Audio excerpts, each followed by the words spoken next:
Now batting for the Reds, number 44, the shortstop, Billy Cruz.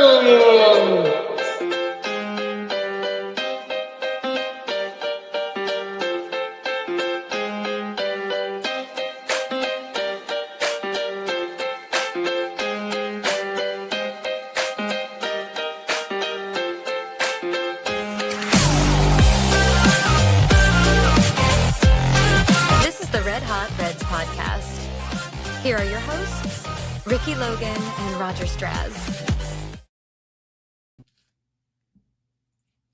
Welcome to the Red Hot Reds podcast. That's Ricky. I'm Roger. It's Saturday at 8 p.m. This is your Super Bowl. Sorry. We're still going to cover wrong baseball. show. Yeah, we are moving it up a bit because there is a big game tomorrow, Ricky. So I guess we should kind of acknowledge that a little bit, that we're doing something a little bit different here. Saturday night live, as some might say. But we are here to talk about the Reds. We're really appreciative of everyone tuning in and everyone following and subscribing. Please like, comment, subscribe, and also hit that notification button on YouTube so you know when we go live on like a Saturday as opposed to our usual Sunday nights. And then we'll also have more programming because, Ricky, the season is about to start, man. Monday, pitchers and catchers report. And basically that's the end of football on Super Bowl, right? And the beginning of baseball in a lot of people's minds. But before we get into all that, how have you been? A little bit better. It was a little bit warmer today. It was just a touch under freezing, so we're getting closer. Other than that, didn't do a whole lot. Did a little shopping. But what about you? Yeah, it's nice to see the snow melt a little bit. We've been kind of busy again. We've been busy as well, interviewing people and putting stuff out. So be on the lookout tomorrow. We'll have an interview with Jonathan Harmon, pitcher of the Dayton Dragons. Real good guy that we did. We'll put some clips out there, preview it and all that. So subscribe for that. So you want to see that coming tomorrow, Sunday, I believe around 8 p.m. is when we're going to try to put it out there, our usual time. But I think there's, again, something going on at 8 p.m. tomorrow. I'm not too sure, Ricky. I guess, a big deal. Kind of a big deal. I guess. The commercials or the halftime, or I don't know. But I guess there's also a game, too. But anyway. Yeah. But also, I wanted to give a shout out to a former guest of ours, Reed Mouse, had a baby today. Oh, congratulations, today? Reed. Yeah. Wow. Okay. February, baby. Nice. Ichiro Kano's birthday, by the way. So, nice. He's got to share a birthday with the Reds prospect. Yeah. Like you like to say, a Reds prospect with two of the most iconic first name, last name. Well, 4 if you count his middle name, Santiago Espinal. Oh, okay. All right. We're going with that one. Shout out to Gingersaurus Rex for putting that joke out there, I think, a couple months back. And speaking of that, Ricky, not to go so off topic, I did put a question in for our guy Charlie G on, can he investigate if Santiago Espinal is on the Louisville Bats roster? No word yet. But in his mailbag, he did put out there that we're looking for an Espinal-type player. Just go get Espinal. We don't have to go get him if he's already in the organization. I'll say this about Espinal just real quick. I think he got a bad rap last year because his 2024 season was incredible for his standards. And, if we could get him as a depth piece, like we said this time last year, if Espinal gets 300 at bats, there's a problem. And he got 301 at bats. And so I don't know. I just feel like if you can get him in there at 150, 200 at bats, defensive replacement, he can play third, second, which, to be fair, we kind of have backup second baseman in Sal Stewart and Spencer Steer, backup third baseman in Spencer Steer, Sal Stewart, and Suarez behind Ke'Bryan Hayes. So, it's if you can get him cheap, which he probably will be cheap, but he had a really good year in 24. I think he just kind of didn't perform like he expected to. Sure. Yeah. Carrick's looking forward to our interview. Where'd it go? There we go. Looking forward to a Jonathan Harmon interview tomorrow. Dropping in about 8 p.m. He is awesome. Yeah. He's a good old boy from Louisiana. If you can get that archetype in your mind. But yeah, he seemed to have also interesting comments about his career and stuff like that too. And yeah, Fred says almost baseball season. Darn right. After Super Bowl, no more football.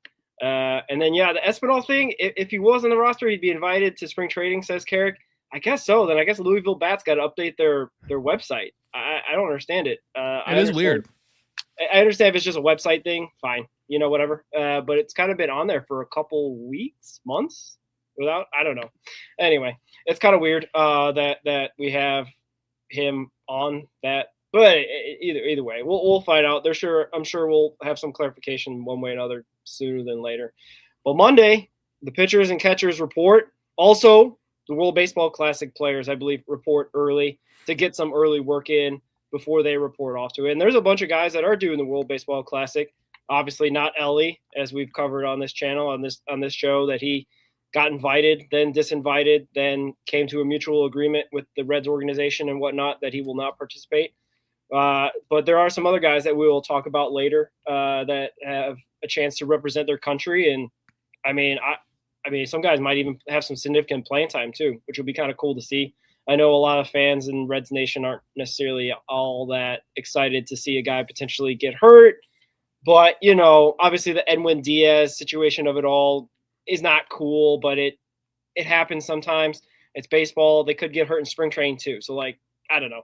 It's kind of cool to see them on the big stage on Fox, by the way, just to see them represent their country. That's my stance on it. I'd love to have seen Ellie as well play for the Dominican, as stacked as the Dominican is, but yeah, neither here nor there. But speaking of injuries, and I don't know if you remember, just a short time ago, well, maybe it was like 8 years ago or whatever, but the Reds signed Ryan Madsen to close and tears his UCL, I think, day one of spring training, and never pitches a game for the Reds. Yeah, that happens. Obviously it's not a contact sport, so it's not like that type of injuries that happen unless they've kind of legislated that out at home plate with the collisions with the catchers and whatnot, and at second base as well for those bang bang plays. So those type of injuries aren't as frequent, but at the same time, it happens, man. It's a lot of these guys are putting themselves out there, going 110% or what have you, trying to make a team, maybe make a roster spot or whatnot. And sometimes, unlucky things happen, but we'll get into the World Baseball Classic stuff and some other things before that. But there was some news. This is the beginning of February, which is the time that we hear about arbitration hearings going one way or the other. And we heard some big news. So like Scooball was big news everywhere, hit everybody's radar, I believe, if you're following baseball, that he won his case. He's going to get paid $32 million a year as opposed to the 18 or 19, I think the Detroit Tigers filed. And rightfully so, he won his case. Also, our guy, Doug, Graham Ashcraft, won his case. His was bigger than Stevenson's disparity, right? He get like $500,000 that was kind of up for grabs. So shout out to Doug doing that. Again, we were talking about this a little bit before the show. I can't believe that Stevenson's stuff hasn't leaked. It's kind of weird that hasn't been finalized. Maybe there's something going on. Maybe they're making some sort of deal, or I don't know. I thought it'd be done by now. But what are your thoughts on the arbitration stuff and the hearings and your guy, Doug? Yeah, Doug, man, he's making $1 million more than he was making last year. He was making $750,000 salary last year and got bumped up to 1.75. The Reds offered him 1.25. So yeah, like you said, $500,000 and disparity there. I think Stevenson's is like 250,000. Yeah, is their difference, which is surprising that they didn't agree, then to just give it to him. But it's Ashcraft to me is a very underrated reliever. I think he had a pretty good season. I think MLB Network has him, or MLB Network has him listed as a like top 50 reliever or something. I forget where it was, but he's a good reliever. I think that if he can just learn the command better, he's got closer stuff for sure.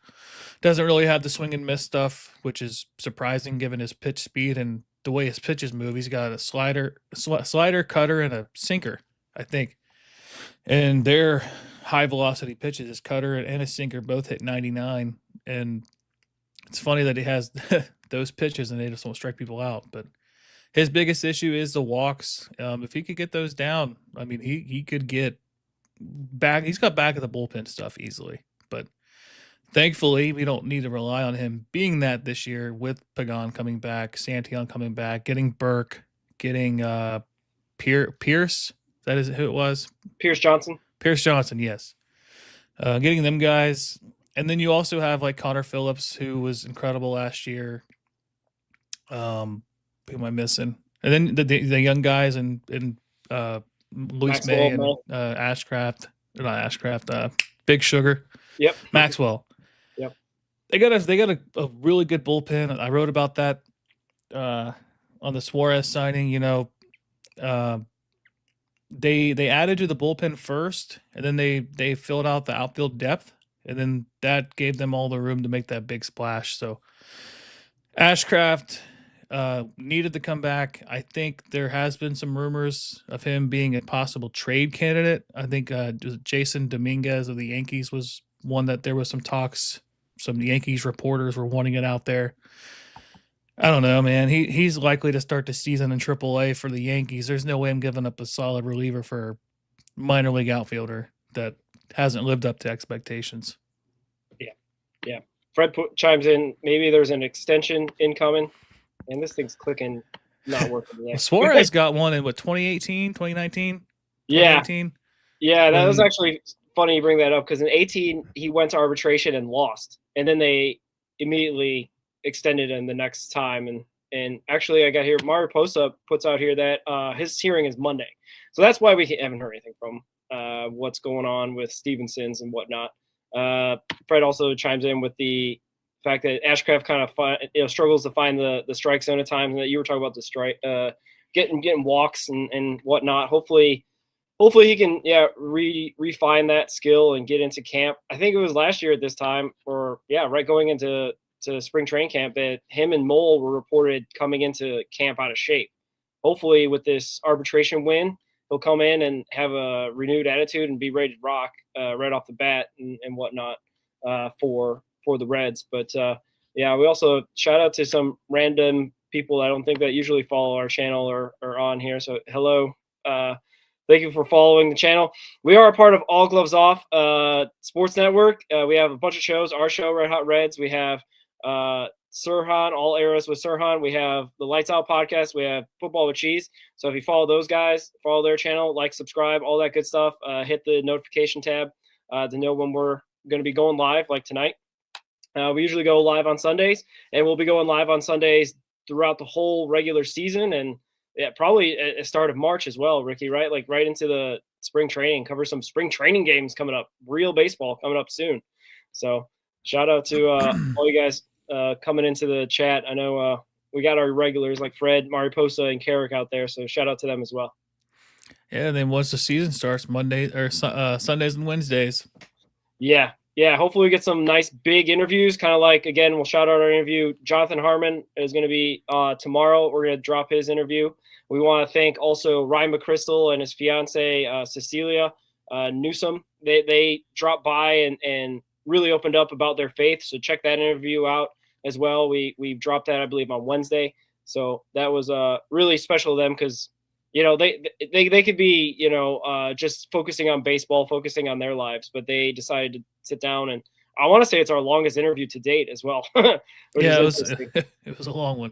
So it was good to hear them and hear their thoughts on their journey together, and hopefully we hope the best for both of them because we're real big fans of McChrystal and we're real big fans of their hopefully I guess I don't know if they're going to get married soon. Hopefully I don't know if he's got that in the plans. We didn't want to go there maybe with the interview, but shout out to them for coming on with us. Yeah, and any other interview we had in the past, we've had Tom Brenneman on, James Rapine from Cincinnati Bengals Talk, Greg Kuffner, Reds Daily 4 on Twitter, if you know who he is.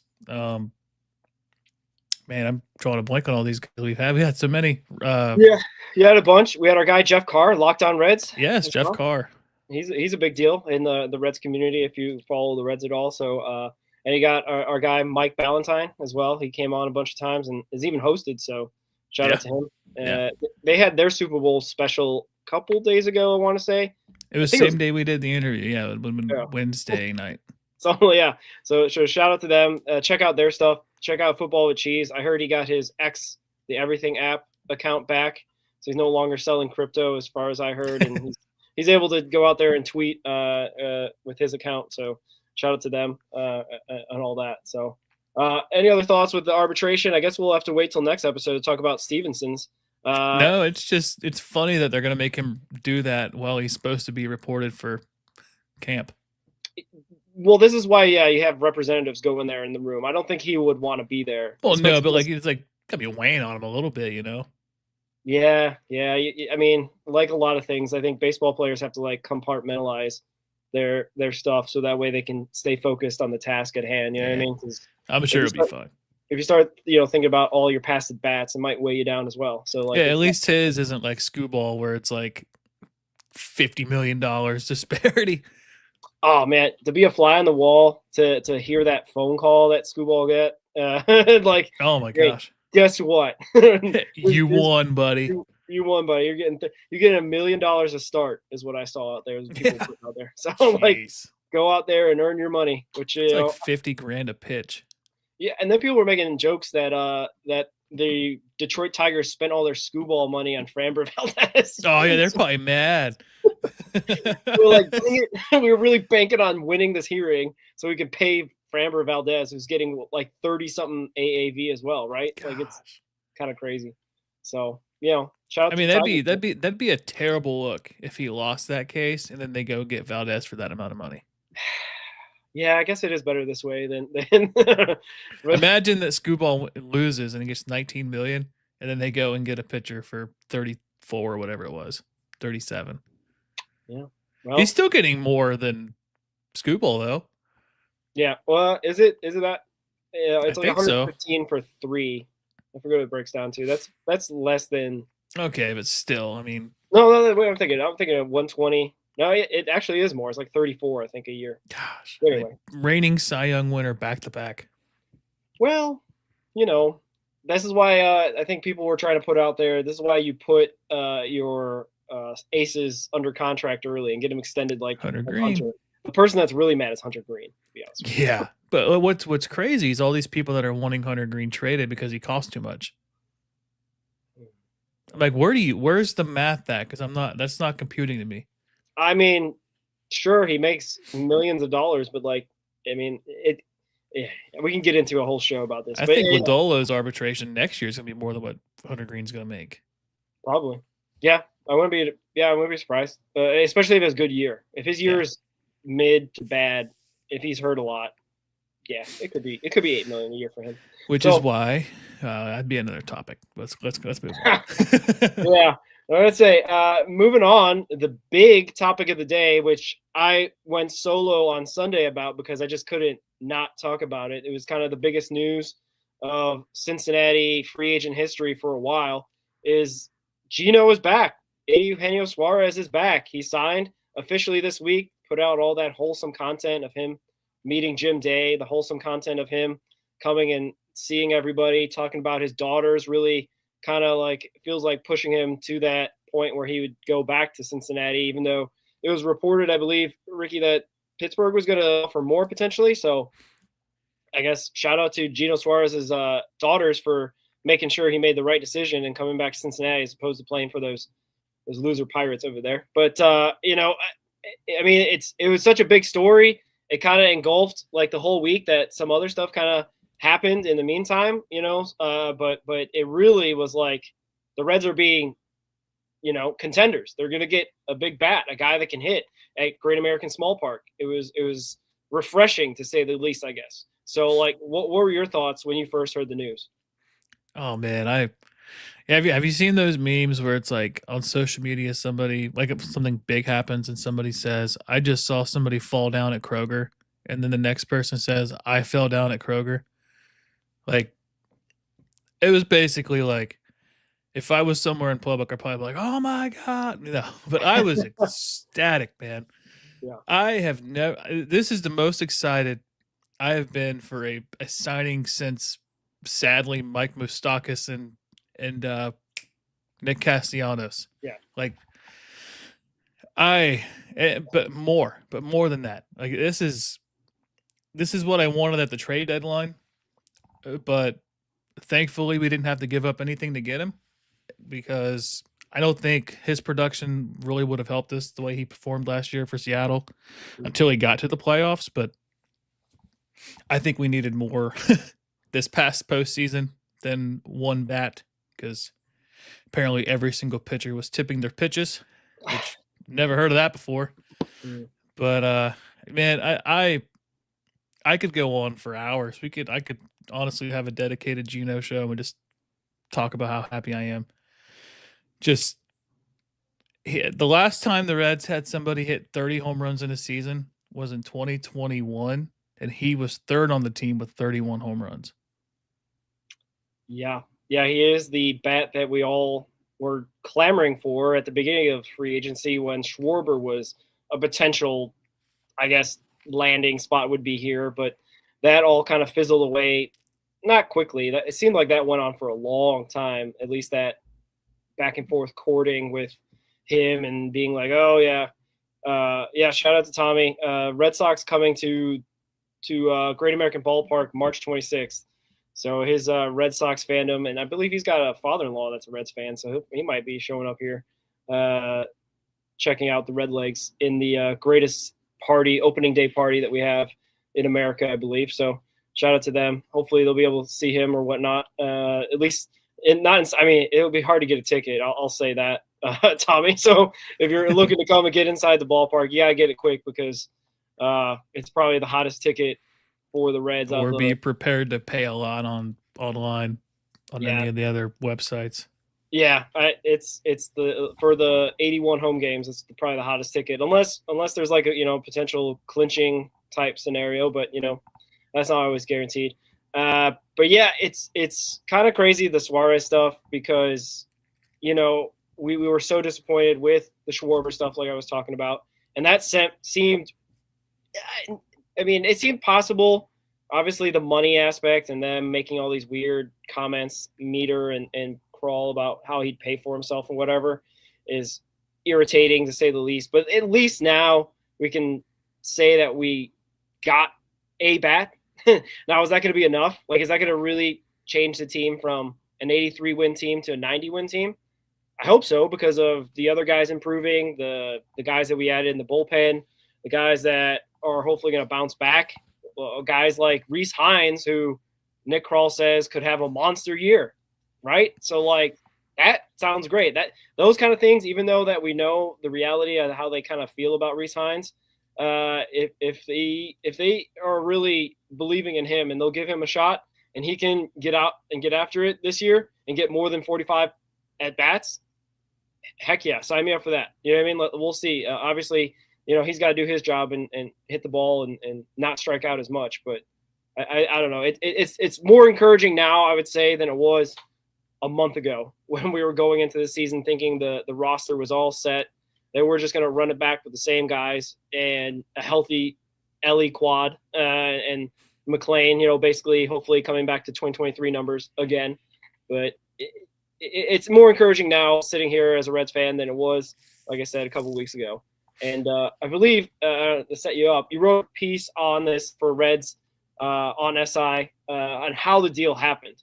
And Ricky, I don't know if you're ready to go into that and figure out all that, but it was kind of an interesting way that the deal came about. And I think Fred even talked about, he learned about how Suarez was potentially signing with the Pirates and and how they offered a little bit more money. But like, man, that's just another kick to the Pirates, because didn't they were in line to like sign another guy, right? Like the Pirates have been kind of striking out even more than the Reds did this offseason. But I can't remember the other guy that they were looking after. But yeah. Anyway, take it away. Like, how did the deal happen with Suarez? What was the finer details that you found out? Yeah, so funny thing about the Pirates, from what I understand, there was reports said that the Pirates told Suarez, whatever Cincinnati offers you, will offer you more, is what I heard. Years, money, all of it didn't matter. I think they were in line to add multiple years, more average annual value. And Suarez is like, no, I'm going back to Cincinnati.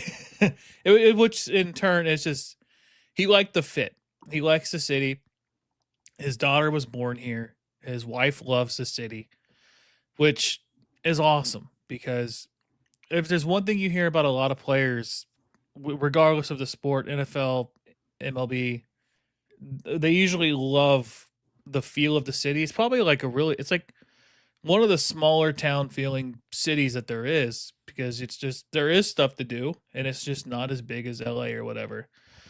But as far as Suarez, I think a lot of teams may have been a little bit too analytical with Suarez. You know, he's 34, he turns 35 this year. He's kind of around league average defensively at third base, and he does strike out a little bit. But when you look at his metrics, you know, he's in the 89th percentile in barrel percentage. He's in the 78th percentile in hard hit rate, which is, you know, we need that here. But, you know, he's got, I think, what has he got? 101 home runs in the last 2 years. Like, he had 45 and then 49 last year. Yeah, it's like, as much as we dog on ownership, like, I think we really need to commend them on this, because they opened up the checkbook to make this happen. Like Krall said, he went to Bob and Phil and he's like, look, we can get Suarez. It's going to cost a little more than we expected. You know, can we bump the budget up a little bit? He's like, no question. There was no hesitation. They just said, yeah, and it happened. So really got to commend Bob and Phil, as much as we, as much as we don't want to, and how this show was almost called Sell the Team Bob. Yeah. The exact quote, he said, this is more. We went to ownership last week and I talked to Bob and Phil. He said, this is probably going to be, this is probably where we're going to need to go. That would go above and beyond our budget, and they approved it. And, you know, we're excited to be able to go and get it done. And he said that Suarez wasn't the only player that they really kept tabs on, but I think he was the one that they were most excited for. I think the joke is they lost the check that they had prepared for Schwarber, and Bob opened up his desk and he found it. Okay. Well, that must have been a pretty big check, because that would definitely afford Suarez based on the money that we found out. I think the real reason, though, is, you know, there was a report that came out a week and a half ago, that the Reds were heavily interested in Austin Hayes and Suarez. They were just kind of waiting to see what the TV situation was going to be. And the day they signed Suarez, the next day they announced the Reds TV package. So they must have had something ready there too. Yeah, for sure. I thought I lost you for a second, but anyway, yeah. The analytics thing that you kind of hit on and whatnot for this signing is interesting, because I don't know. I understand the way that the hitting philosophy that Tito and Velika and whomever we want to put in that category wants for these Reds is a certain way, but the analytics of today in terms of like hitting the ball is like, it doesn't value the guys like Luis Ariz, who hit for average and who walk a lot, or at least don't strike out a lot. Yeah. Because how many teams has Luis Ariz won a batting title for?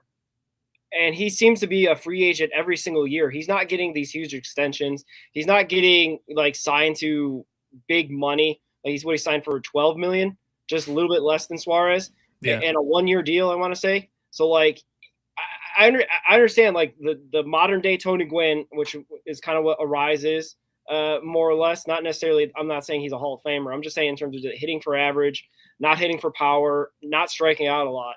Yeah. Is not valued. So having like what Fred said in terms of like getting, 30 to 35 home runs and 100 RBIs, you got to put the ball in play, and extra base hits is where it's at. I want to like say that a while back, Reds Daily, Greg Kuffner put out there like a somewhat of a meme, is like, walks and hits do not win ball games. Like, because you got to go out there and hit extra base hits. If you remember, the most effective Ellie was the one that hit like doubles and triples all the time, and basically was out there making production on the base paths, right? Yeah. And that's the biggest thing I feel in today's game. Obviously, we kind of have to go into it knowing that there is a possibility that Suarez and Ellie are going to strike out a ton. and that may get frustrating. But we have to also hopefully expect. I don't know how much production out of those two, but we have to expect enough that they will give us good chances to win ball games, right? Especially if Ellie's 100% healthy. You want a hot take from yours truly here? Yeah, sure. Let's do So it. we haven't had a player with 100 RBIs in a few seasons. I think it was 2021, actually. I think we're getting 3 this year. 3? What's 3? Ellie, Suarez, and Steer. Okay. Steer? That's interesting. He had 92 seasons ago. 90 Like he had 92 a couple years ago, yeah. Yeah, so that's a good call. Yeah, he's got to be healthy Steer. Like, this other thing is, like, the healthy But aspect. this is all relying on McLean getting back to at least around a league average hitter. Friedel staying healthy. Marte and staying consistent this year. And just, if those guys are getting on base, they're going to get drove in. I just think this is the year we finally get past that hump of like not loading the bases and nobody scoring. Yeah, that would definitely ease a lot of Reds fans. Yeah, and another thing too, I think last year was kind of like a feeling out process for Tito, just kind of learning the guys, because he came into a situation where there's a lot of young guys that you don't really know what you have with them yet. And then, of course, Ellie's injury, Hunter Green got hurt. But I really think this year we're going to see like the full Tito, like year 2 Cleveland, Boston. Hopefully, not saying World Series as much as I'd love to say the Reds are going to win the World Series. I just, I think this year is when we get the Tito, like he knows what he has. There's not the honeymoon phase where he's trying to take up for his players. And I think we're going to see fired up Tito. We're probably going to see him get tossed from a couple games. I just think that this year we're going to see the Tito that most people remember from his prior teams. For sure. Carrick's got a good question that I was kind of looking at. Would you have rather signed Suarez or Andahar Hayes and a middle infielder, say Kyle Farmer? And I'm torn a bit. I like the Andahar, Hayes a little bit aspect and a middle infielder. If it is Kyle Farmer, not terrible. I'm more kind of banking on the fact that we got to have a known. You put it out there. You hit home runs 45 2 seasons ago and 49, this year, and in pretty big ballparks, right? Like Chase Field out there in Arizona is not a small ballpark. I feel like the known is that we know for sure that Suarez will hit the ball deep. Now, is he going to, basically strike out in the big spots and really kind of get the Reds fans really upset if he doesn't produce right off the bat? Yeah, that's going to be kind of a concern, especially if the same thing goes for Ellie as well. If they're not producing right off the bat, that's kind of a concern in terms of just like, you'd rather have a decent lineup that's going to put the ball in play. And I know, I think, Fred subscribes to the hit the ball where they ain't strategy, which, yeah, you hit it over left field fence at Great America Ballpark. I think for sure that's hitting them where they ain't. But I don't know. I could see like the left-handed platoon with Andahar and Hayes, especially because they were much cheaper, right? I think, and we'll talk about it a little bit later, a bunch of guys like Andahar signed for 5 and Hayes signed for 4 or something like that. I can't remember exactly. So I don't know. It's definitely an interesting question, but I guess maybe a little bit of the nostalgia factor with Suarez. I think a little bit of the ability to know that he knows this ballpark, he knows this fan base, that he's gonna be the guy that goes out there every day and is gonna put it on the line. And he's pretty reliable in terms of health, right? I think he played at least 150 games the last 2 or 3 years, and I can't say the same thing at Andahar and Hayes. So that's kind of the other aspect that I like in Suarez. Is durable. I know he's going to be primarily DH probably for the Reds, so it's not like he's going to have to go out there and play third base every single day. But, it's definitely, and Carrick says $6 and $4 million for Hayes and Andahar. Man, my clicker is slow. Yeah, so it is cheaper than Suarez, but at the same time, I think we have a known in Eugenio and a durability factor that those other two guys did not seem to have last year.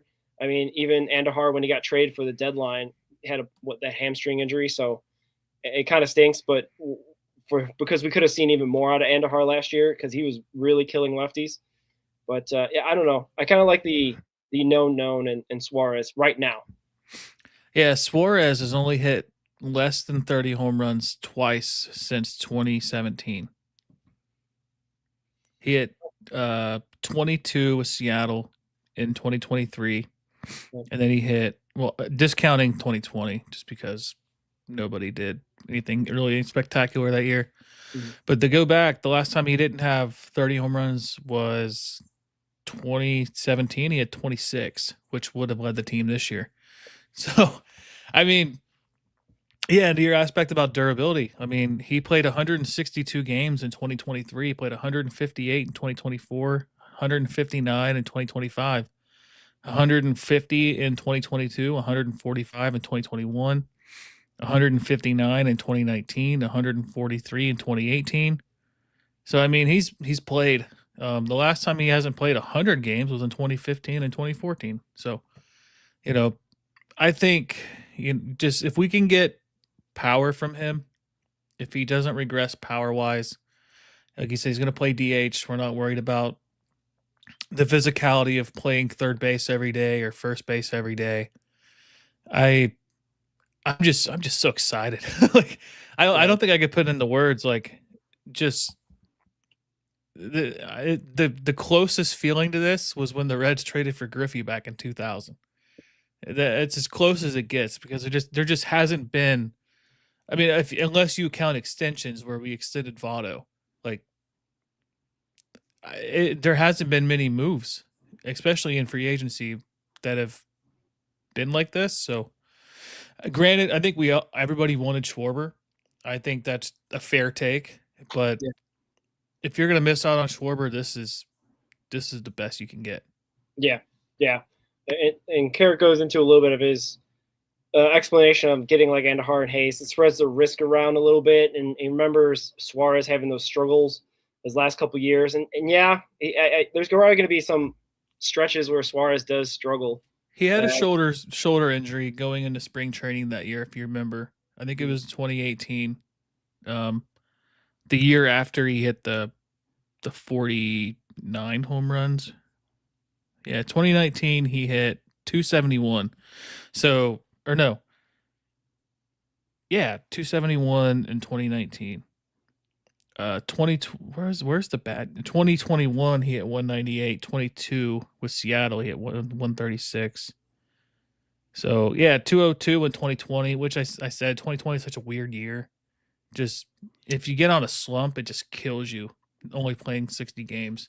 Yeah, but if I remember right, he had a shoulder injury like before spring training, and like didn't he like not say anything about it for a little bit, and he tried to play through it instead of having surgery, and then he ended up having surgery. I think I don't remember what it was, but it was some shoulder thing that he had, and like we've seen players with shoulder injuries, it just takes a while to come back because we saw him once he kind of rehabbed or whatever. In 22 he hit 236, 232 in 23, 256 and 24, and then he did hit 228 last year altogether, but he hit 248 in Arizona. So if we can get around 240, 250 from him and 35 home runs, it's a win.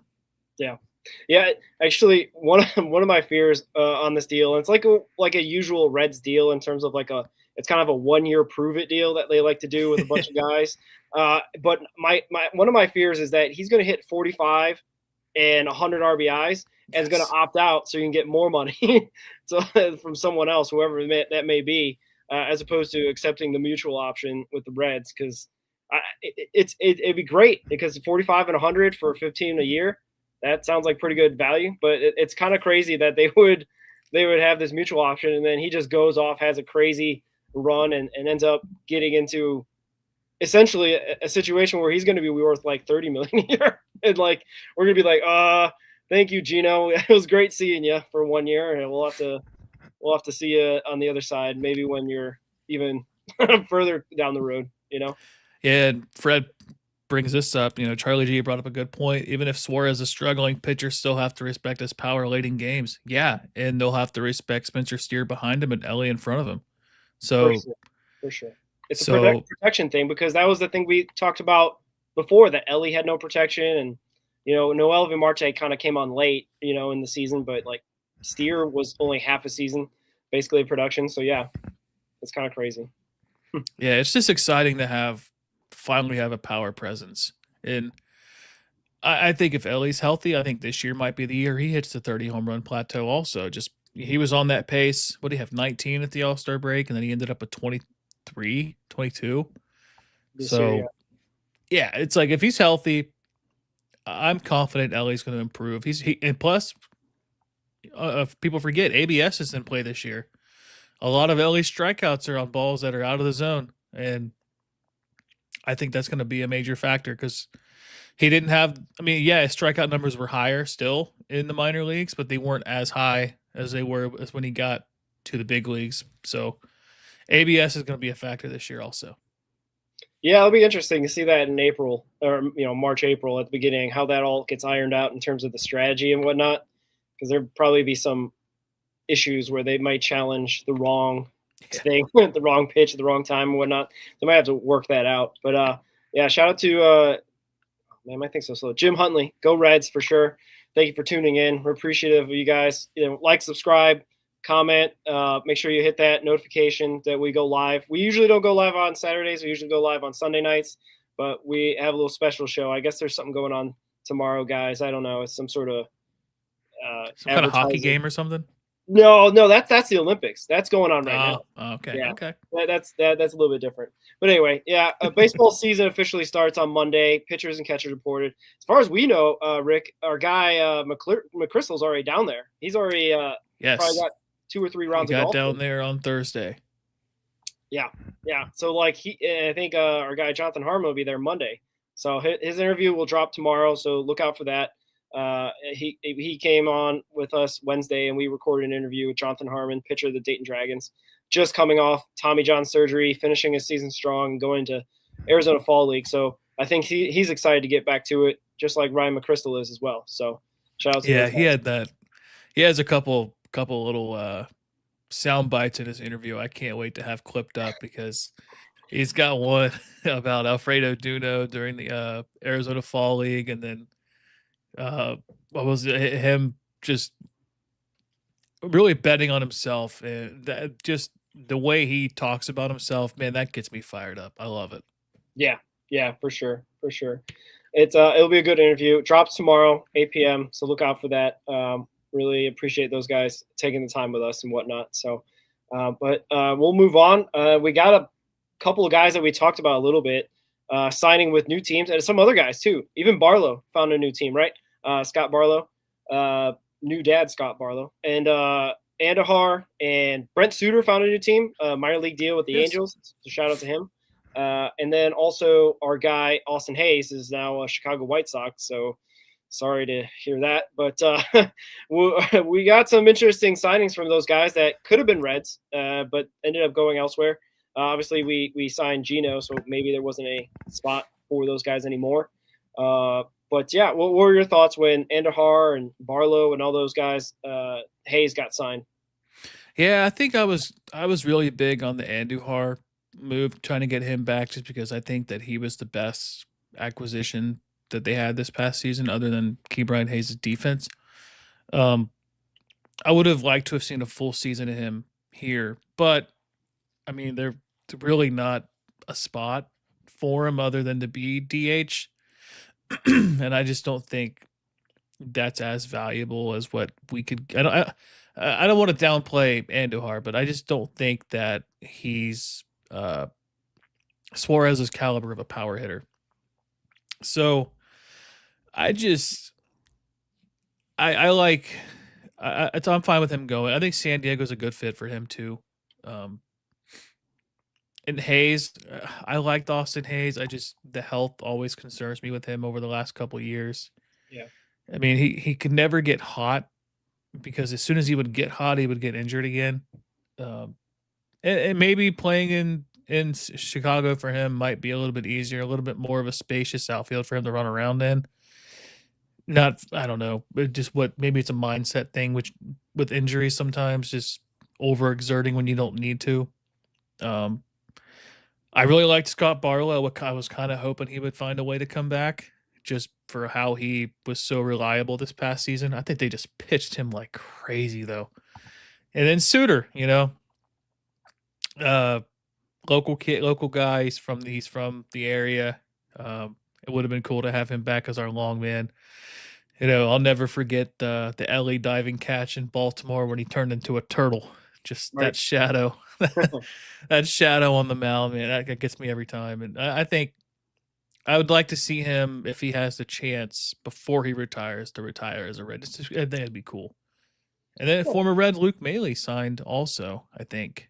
I forget where he signed, but I think he went back to Kansas City. I think he did too. Yeah. If I'm remembering right, minor league deal as well, probably with that. But I mean, the minor league deal with Suter, he could be back with the Reds sooner than later. If, say, he doesn't make it out of camp, he can sign a minor league deal for the Reds and play for the Bats for a bit and be waiting in the wings for his chance to come up and pitch for the Reds again. I don't know. A lot of guys can move around, as we, I think, talked about a little bit before the show. Ben Wortvelt, whatever his name is, he got DFA'd by the Dodgers, signed with the Reds, DFA'd by the Reds, signed by the Dodgers. So, sometimes that happens in baseball with some of these guys that get minor league deals. They're not, they're fighting for their chance to play every single day they come out there, every single time they get a chance. So it's kind of also the interesting thing about spring training coming up is seeing who ends up getting invited to spring training. Hopefully we'll get a better understanding of what minor league players have been invited for the minor league portion of spring training camp. They don't necessarily publish that right away. I think I was talking to Carrick about that we didn't find out what minor leaguers were invited to spring training camp until like the end of February, which is like really far into it. Maybe it's just not made public. Maybe it's not something that the public's that much interested, except for us. We'd like to know who's down there. We know obviously our guys that are down there that are already kind of getting their work in. But we'd like to see who else may be a part of that camp. Maybe our guy Trent, maybe we'll reach out to Trevor, see if he gets invited out there, because pitchers and catchers are starting up on Monday. But yeah, any other thoughts on some of these guys getting deals elsewhere? I really thought, the Barlow went for like $2 million. I would have really thought that like Barlow could have been really coming back on a $2 million deal. I mean, obviously we declined his option. That would have paid him $6.5 million. So I don't know. I think there's an element of player ego that I think I kind of found with like Joey Votto when Votto got bought out of his $21 million his last year and was paid $7 million on his buyout, that he wouldn't come back for a minor league deal, not back here, because I don't know. I think the ego of some players might be just so much that like, hey, if you didn't want me then, why would you want me now? Type of thing.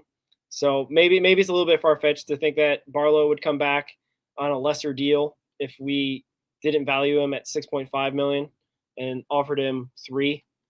I don't know. That would be something to ask these guys. I don't know if they would ever honestly tell you until maybe they're done playing. You don't want to upset anybody that potentially could sign them, but I don't know. I feel like that would have been nice to have Barlow back, just have another arm, because just like the adage, you can't have too much good starting pitching. It seems like the new adage should be, can't have too much good relief pitching. Yeah, that's for sure. That's why I think we did the moves that we made, bringing in Pierce Johnson and Burke. I think that really shores up the bullpen. And I didn't know up until not that long ago that Burke's one of only like 7 or 8 left-handed relievers that's hit 100 miles per hour. Yeah. So not that the velocity is everything. It's just we're going to have some flamethrowers in this bullpen this year. Carrick brings up a good question. And we also forgot about, isn't Caleb Ferguson still with the club? Yes. Forgetting him too. That's who I was forgetting about. So like I'm trying to mental math, and we're trying to mental math on the spot, Carrick, to put us in a tough spot. 8th bullpen spot for the Reds. I mean, we got a bunch of guys that we know for sure. Pagan, right? Santillan. Who else we got? Johnson, Burke. Ferguson. Burke. Who else we got in there? Phillips. Phillips, yeah. I'm really excited to see a full season of Connor Phillips if he pitches the way that he did at the end of the year. That would be awesome to see. And if he could be that guy that they can go to and go after, like, with all that stuff, that'd be just awesome to see. Yeah. So we got 2, 3, 4, 5, 6. Ashcraft. 7. So now we're down to that last spot. Yeah, we're Maxwell, forgetting somebody. I know we're forgetting somebody on that that's like an obvious. Yeah, we gotta look at the Reds 40 man, but like man. The guys that he listed between Maxwell, May, and Mole, I think Mole starts in the AAA camp. Brandon Williamson, Chase Burns, Julian Aguiar. I don't know how they're, because I think Williamson, are they going to put him in AAA to start the year? I think so. I mean, he's coming off Tommy John. He hasn't pitched in a year. He's got options, so that helps. They're the concern with Burns is the pitch count. Yeah. So they've kind of had that hybrid reliever role for him. Yeah. So. And you got Jose Franco on the 40 man. Jose Franco. I think if I had to pick the 3 that he mentioned, I think probably Maxwell. Really? Yeah. Because I think he did pretty well down the stretch. May, if he can show improvement with his command in spring training, possibly. I think Mole still has an option left, if I remember right.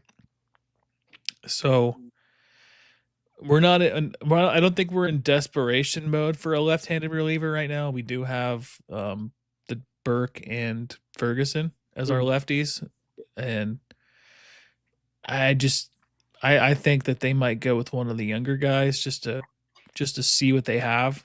And if there's one thing that we can trust is Tito and with their bullpen. And didn't Lyon come back on a? Yeah, he's not on the 40 though, right? He would have to be added again. Right. Yeah, he'd be added. He's in AAA, I believe. I liked what I saw out of him out of the bullpen last year. So I don't know. Out of those 3, I'd probably say Maxwell. Yeah, I'm not too high on May making it out of camp. I guess this is why we have spring training, right? To see how these guys do. That's probably something to keep an eye on for our relief pitching preview show coming up, is figure out what the bullpen is going to ultimately look like. It seems like it's pretty solid. The first 7 guys that we're talking about, like as Carrick lists out here, Ashcraft, Burke, Ferguson, Pierce Johnson, Connor Phillips, Pagan, Santillan. Those guys, I don't have too many qualms. Obviously, we'll have to see what Burke and Ferguson and Pierce Johnson look like in Reds uniforms. But for the most part, I think we can be safe to say those guys are going to make the opening day roster right now. I mean, things can change, obviously. But I hope Santillan didn't touch a baseball until like tomorrow. Because he was so overworked last year. What do you have? 80 games? That's 2 games shy of a half season. He pitched his arm off and earned that. Didn't he get arbitration money this year? He got that arbitration 1.75. I think he got almost $2 million. So shout out to him. Hopefully he can repeat that. If not, this is why we got other guys. We built up the bullpen to help him out, basically, because he's for sure. Big Tony is built different for sure. Yeah, and the best thing they ever did was move him to the bullpen. Yeah, and I guess we learned that he was a Boris client because he started out as a starting pitcher. So that's interesting. I didn't know that. And I guess that 2020 injury where he really got hurt for a long time and didn't come back until 2023 late or so, and like had some off and on stuff. But it's good to see him back and pitching regularly. Hopefully he can build on last year's success. Yeah, he's the oldest 28-year-old I've ever seen. yeah, that's for sure. But yeah, he leads a pretty decent bullpen. He's the guy we talk about. I feel like he was going to be the closer, I think, had Pagan not come back. Yeah, for sure. And I mean, that wouldn't be a problem, I feel. Right? I mean, it's nice to have Pagan back for that. He got a 2-year deal, right, with an opt-out or an option, was it? Or I can't remember. It was so long ago. You remember that December 3rd? That's when we won free agency at the beginning of the free agency period. When Pagan came back? Yeah. That was such a quaint time that we brought Pagan back. And we were We were just like so happy to be Reds Well, we fans. were so nervous about it because when we got the money, we're like, oh no, like he's half our budget.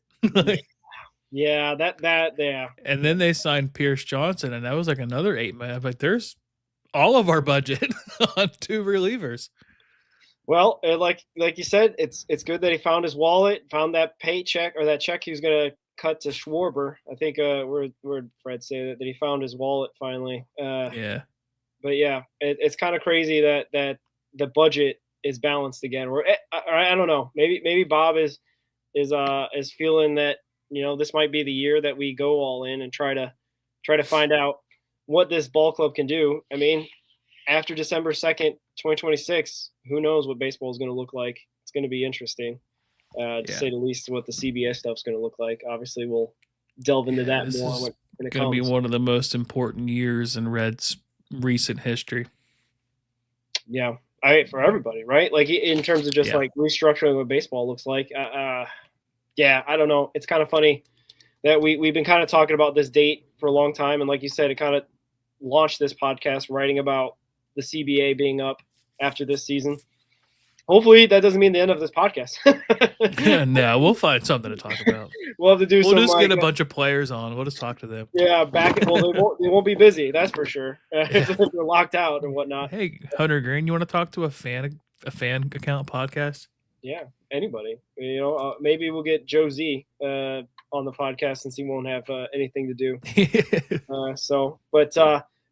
Speaking of guys that we'd like to get on the podcast, Tito was named top 10 manager, and a couple guys on MLB Network. I forget, John Heyman and Brian Kenny.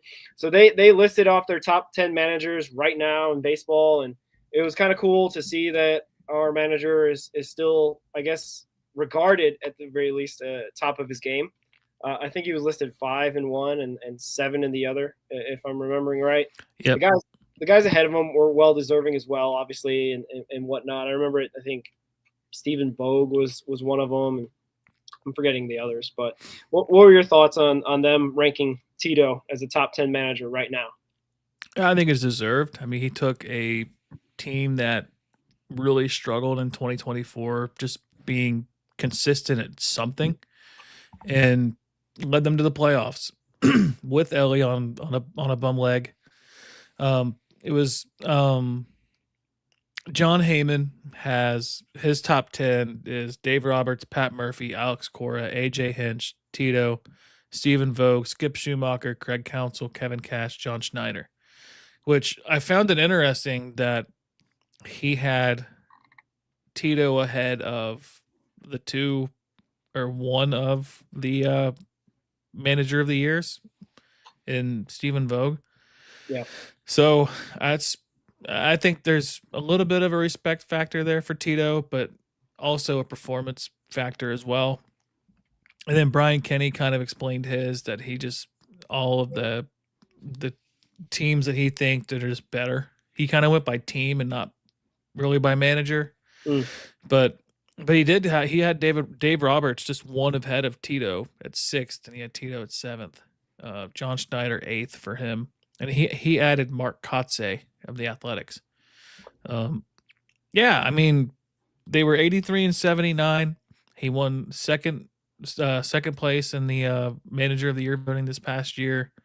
I didn't really expect that, but I think just his pedigree alone kind of warrants that. But I know there's a lot of people that aren't the biggest Tito fans in Reds social media and Reds fandom, but I mean, if you get wins, I don't care what he does. And I'm not a David Bell hater by any means. I just wasn't his biggest fan. I just felt like he kind of just would side with the players on anything, whether or not that it meant making, the team better. Like, we never finished above 3rd place in the division. Granted, we finished 3rd this past year in Tito's first year, but I think it's a foundation to build upon. And who's to say, next year, this coming season, Hunter Green takes that step up and becomes a superstar pitcher and becomes a Cy Young legit candidate, throwing 30 to 32 starts. Ellie becomes an MVP candidate. You know, if those two can lead this team and be like, let's just say a 5-war player each, and this team could win 90 to 95 games, and then that just makes Tito even better. Yeah, the performance of the team definitely is going to dictate how people kind of still view Tito. If they take a step back or don't make the playoffs, possibly win 83 games, I guess then maybe it's kind of like maybe his Tito magic isn't necessarily. Yeah, and I think as much. I think for them to take a step back this year, it's going to be because of injuries. I don't think it's going to be performance. Yeah, they were relatively healthy compared to seasons past, where the Reds seemed like they have just a mash unit out there every single time. I mean, but it just killed them having Ellie on one leg for like 3 months, and then Hunter Green being out for like almost 2 months. Like if we can get those two guys, like, and then if we can get those guys healthy, like Lodolo can stay healthy this year, Abbott can build on last year. Like there's a lot to be excited about. And then I see Carrick had a comment about Dane Myers in there, like adding outfield depth in those guys. Like I feel confident that if something happens to TJ Friedel, I like a platoon of Bleday and Myers being able to fill in for that. Yeah, for sure. It's almost like they're banking on, because that's what I'm talking about. Like, we've been healthier than most. I mean, TJ played 150 games. That's a lot for TJ. He's usually a guy that gets hurt frequently, unfortunately, which is neither here nor there. Fred does have a comment. Does Dave Roberts really have to manage? Maybe he's got to manage egos, man, because of all those guys he's got to put out there and whatnot. Obviously, honestly, when he has to manage is once they get to the World Series, is basically when he has to start managing. I'll give him that. That was the stand-up performance in the World Series. Just being able to call on future Hall of Famer after future Hall of Famer after future Hall of Famer to come out of the bullpen. Sure. That's a good point. But I think Tito, for all the shortcomings of his old schoolness or how he approaches the game, he definitely raises the floor of this team. Like you're talking about David Bell, and not necessarily hating on David Bell, but the variance of that team's like peaks and valleys, as we've heard before from our president of baseball ops. I think we're having less of those. And we even had like a situation where in 2025, I don't think we won more than like 5 games in a row. We never lost more than 5 games in a row. We never got hot, and we didn't get swept until like September. Right. And so, the World Series champs, finally did it. But yeah, like it ends up being a weird situation where, like, I think he's, like you said before, he's starting to get really to know what this ball club can and can't do, but also trying to eliminate, giving away outs like David Bell teams would do, giving away outs, striking out easily, right? There's still some work to do, obviously, in both of those areas. There's still some work to do in terms of unclogging the bases, because that seemed to happen a lot.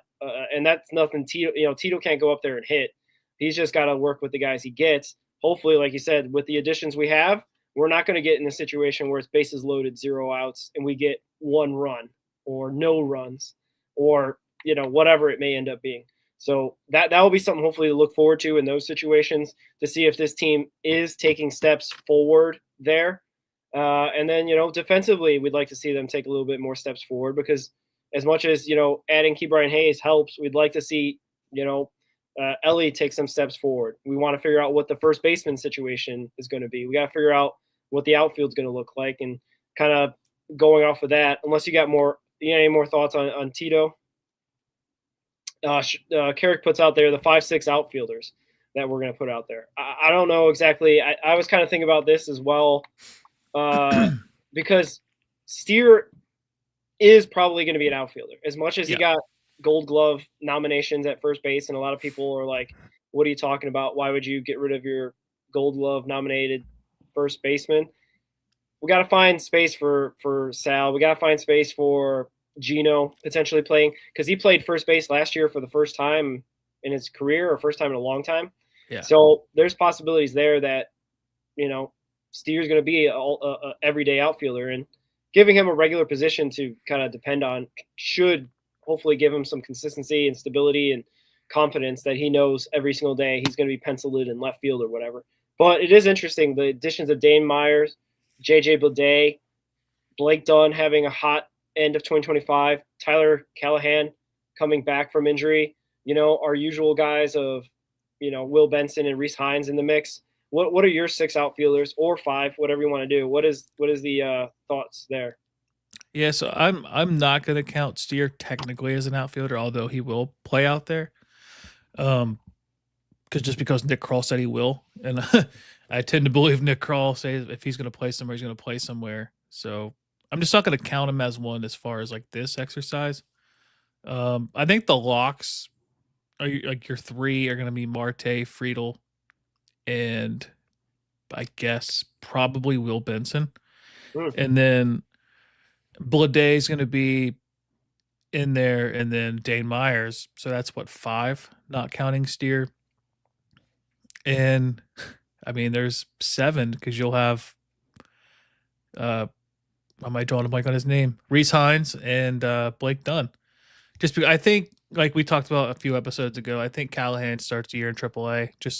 He only played what he played 2 games for the Reds before he got hurt. It was like what a second game he got hurt, which sucks for him just because he could have really developed into not an everyday player, but just getting consistent at bats, maybe just based on how the team played last year.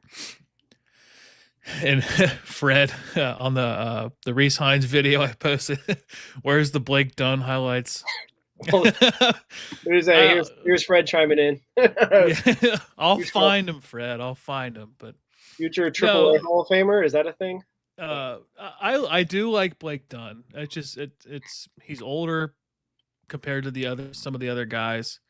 He's fast. He can play a solid defense. I think he'd be a good defensive replacement kind of player, and have a pinch runner for somebody towards the end of the game if you need to get let's just say Steer moved, and then I don't know. There's options. We've got plenty of outfield depth, which is why I don't think Andujar and Hayes were really in play. Not trying to rhyme there, but I think Suarez was just a perfect move because of those guys and having the depth that we have in the outfield. I'd love to see, I guess my dream rotation of these guys would be Friedel in center, Steer in left, Marte in right, and then to give Friedel and Steer days off, Steer being moved somewhere else, would be Dane Myers and Bleday and Hines out there with them too. I love Will Benson. I just feel like there's a move coming there. Yeah, we kind of talked about that before in previous episodes.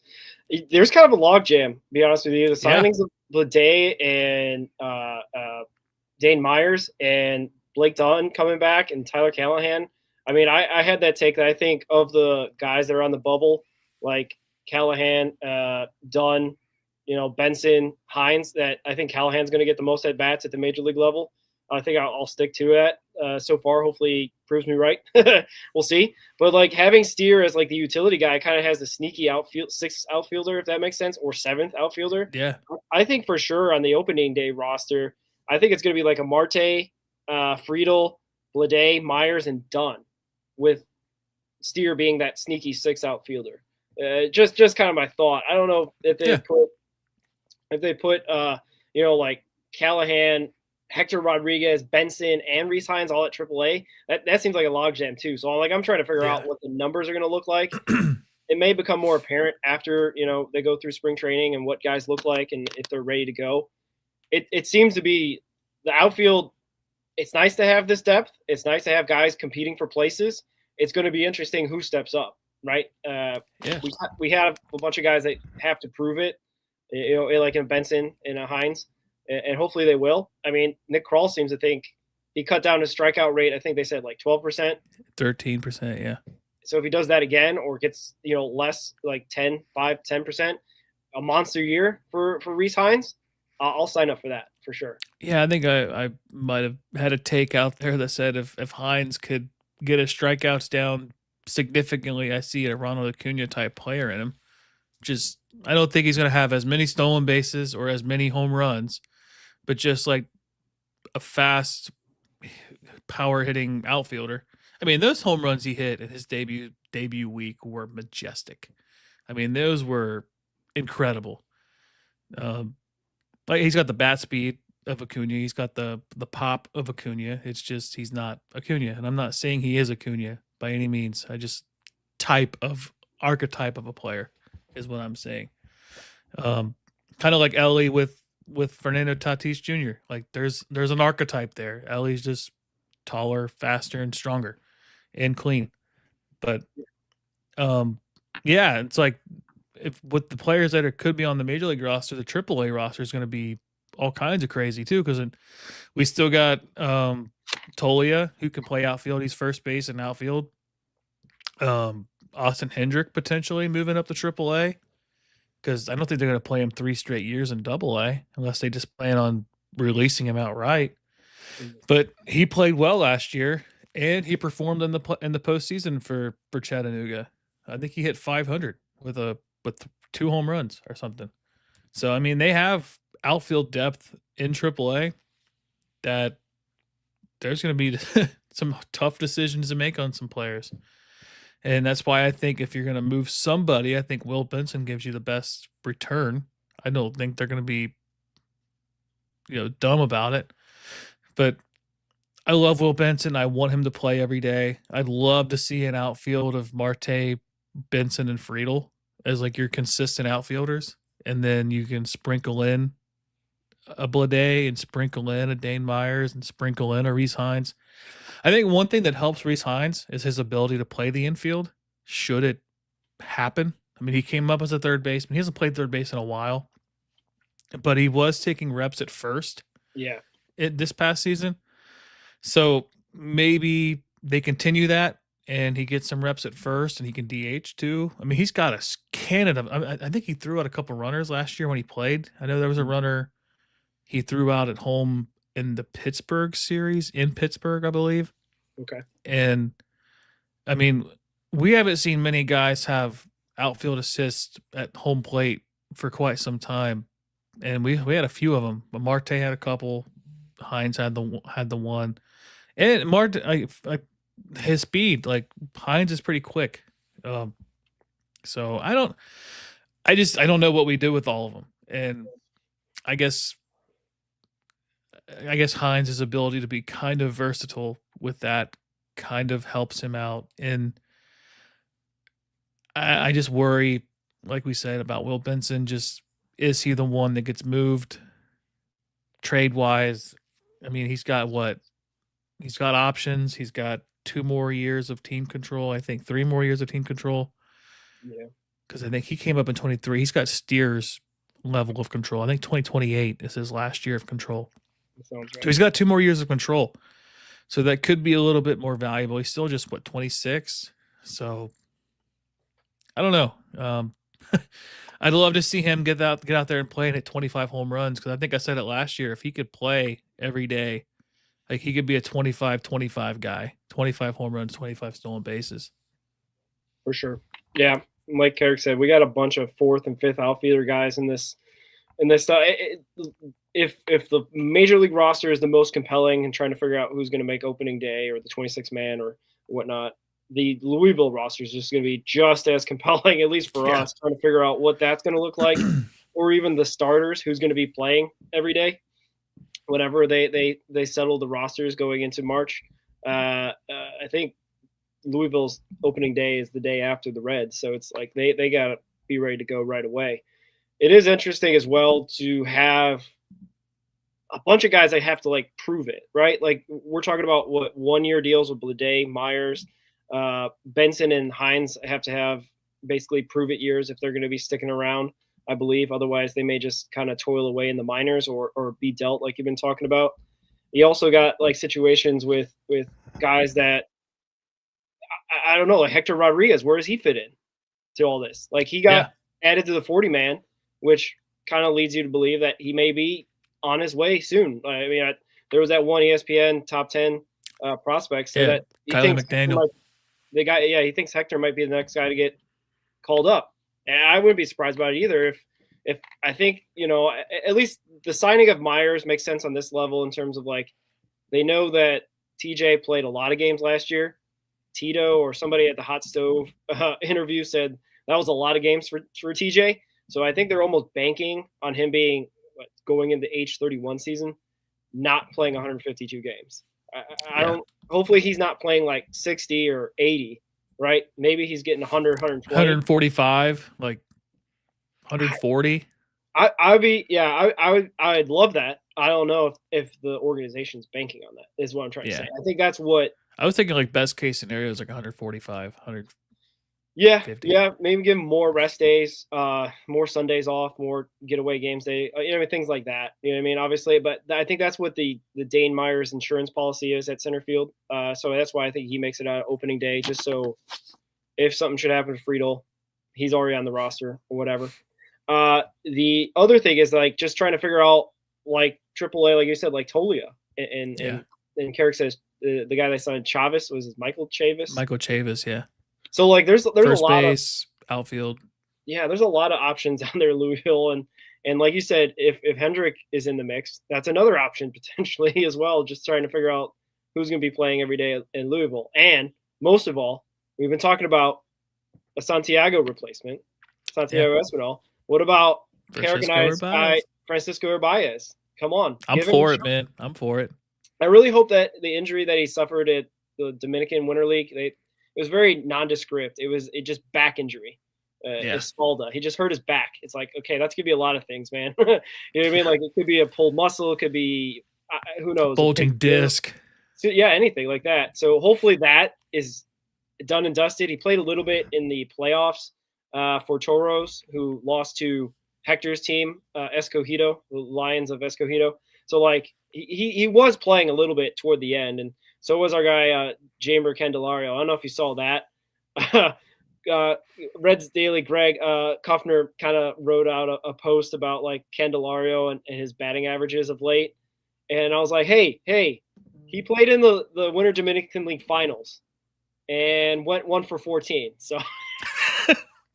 So give the guy a break, all right? He's in the finals. He made it. The funny thing is, one of the games, just to give Candelario, I guess, more shout out, he went 0 for 0 with 5 walks. Hey. On base. It sounds like a Cincinnati Red to me. Just get you know what's funny about that situation is that they could have just kept Suarez and just banked on him batting 198 those couple of years and still giving you 25 to 30 home runs instead of giving Candelario that contract. Yeah, but who do we get in the Suarez trade? Yeah, I mean, we did get Brandon Williamson and Connor Phillips, but yeah, and no, Aguiar was a different trade or something. But Aguiar was drafted. Okay, I was thinking something else, but yeah. It's just confusing because there was 2 Seattle trades. Right, it was the Castillo. Fraley was in that trade. Yeah, that's who it was. It was Fraley, Brandon Williamson, Connor Phillips was the player to be named later. And then the Castillo trade was Marte, Arroyo, someone else that didn't pan out that we traded to get Will Benson for. Hijar, I think is what his name was. Yeah, that sounds right. Yeah. Well, it could have been, but then you don't have those guys on your 40-man right now. Exactly. So it's kind of, Although Jesse Winker was like the key piece of that trade. Yeah, that is kind of crazy. And he could have got signed by the Reds. Isn't he a free agent this year? I think he's still out there, yeah. Oh, boy. That'd be something. Again, for your argument of having a free agent period, so that way we're not sitting here we're a day before pitchers and catchers report. Well, 2 days before pitchers and catchers report. And we still got some decent players still out there. Yeah, for sure. But, I don't know. I mean, Justin Verlander still isn't signed. Or Max Scherzer. Well, both those guys are 40. Those guys are older than me. Well, I know, but they haven't made any case to retire yet. So, and I did want to make a kind of discuss this with you too. We talked about the ESPN Kylie McDaniel article about the top 10 Reds prospects, and he has Rodriguez being the next prospect to be promoted. I kind of pushed back on that on my article. I think Edwin Arroyo is the next one to get called up, only because the infield depth versus the outfield depth. And God forbid something happens, but if something does happen to Ellie, you have a legitimate shortstop that can come up and fill that role defensively and not to put pressure on him. You can have McLean, move over to short, steer at second base consistently, and then you have the outfield depth that could be like in the short term. But I don't know. I feel like if Hector gets called up before July, too many injuries happened, or they made a trade for somebody or getting rid of some depth. But I don't know. What are your thoughts on that? Yeah. The post by the ESPN writer, it was kind of flippant in the way they phrased it. It's like, well, I guess Hector would be the next guy up because logically, it makes sense. I guess he's not.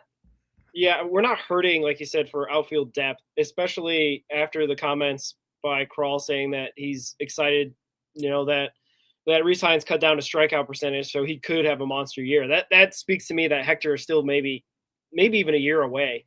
If the organization's thinking that way, you know what I mean? I thought for a while that they know what they have in Benson and Hines, and they're kind of just like, we'll maximize it the best we can, but we don't have long-term plans for either of these guys. Hopefully that's not the case. Hopefully I'm wrong there. Hopefully, because I would feel the replacement naturally, and he doesn't necessarily play center field all the time, but Hector would be Friedel's replacement.